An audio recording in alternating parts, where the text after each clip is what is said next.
Minimalism is so misunderstood. And interestingly enough, it's gotten a bad rap that it's about being restrictive or rigid, but it's just the opposite. Minimalism is actually about freedom. And it's not an aesthetic. I think it gets confused often as a design aesthetic. And even then, I think there's a lot of confusion about what that is as a guideline for design.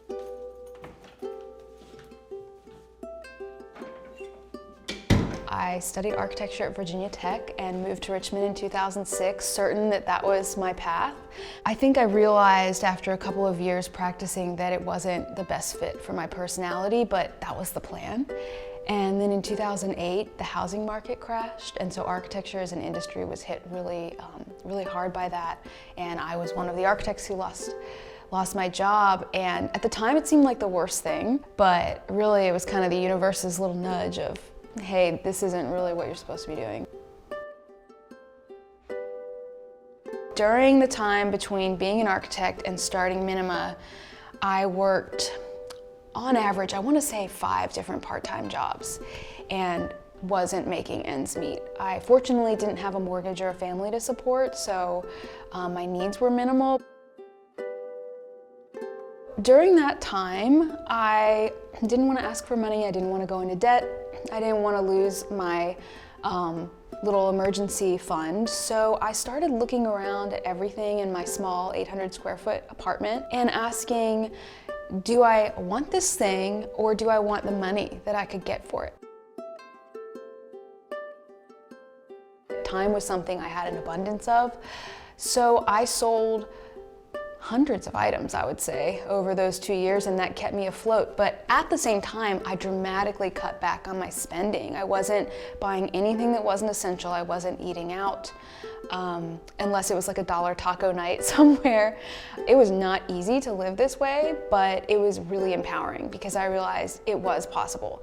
And I was happier than I had been in a couple of years because I had a sense of freedom that I didn't have at my 9 to 5. In the fall of 2008, when the recession was in full swing, I lost my architecture job. Things were grim. For the next 2 years, I worked multiple part-time jobs and brought in an average annual income of $10,000. Yeah. In October of 2010, I decided to take a big risk and start my own home and office organizing business. I'd been organizing with another company and I loved it part-time, but I wasn't making enough money. I'd felt at rock bottom for a while and figured I had nothing to lose. Things could only go up from where I was. Within a month of making the decision to form my business, I was blindsided by the news that I had ovarian cancer.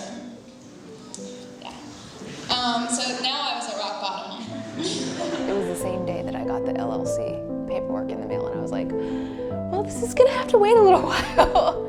But yeah, it was really exciting to have that on my mind while I was going through treatment.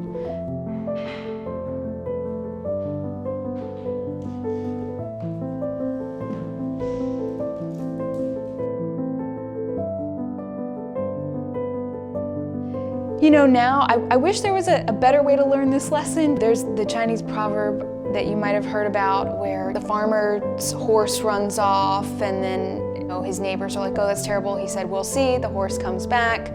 The neighbors say, oh, that's wonderful. He says, we'll see. His son rides the horse, falls off, breaks his leg. The neighbors say, oh, that's so terrible, we'll see. Then his son doesn't get drafted into the military. Oh, that's great, we'll see. So with everything, I take a we'll see approach. Is this good or bad? I don't know. I'm not gonna try to put that in a bucket. I'm just gonna try to see what I can do with it. With the cancer journey, it was about 6 months from diagnosis to recovery. I had 2 or 3 surgeries. I had 1 ovary removed, and then went through several rounds of very intense chemo. Lost all of my hair. Fortunately, I already had a short haircut. And yeah, it's just not really something most 27-year-olds go through, but I realized after that I could do anything. Beating cancer made me fearless, and I really believe that has been the key to my success in creating a business. In the beginning, when things were slow and I didn't have a full book of clients, I would worry. But then I had to stop myself and say, you know what? I'm not dying of cancer right now. This is not that scary.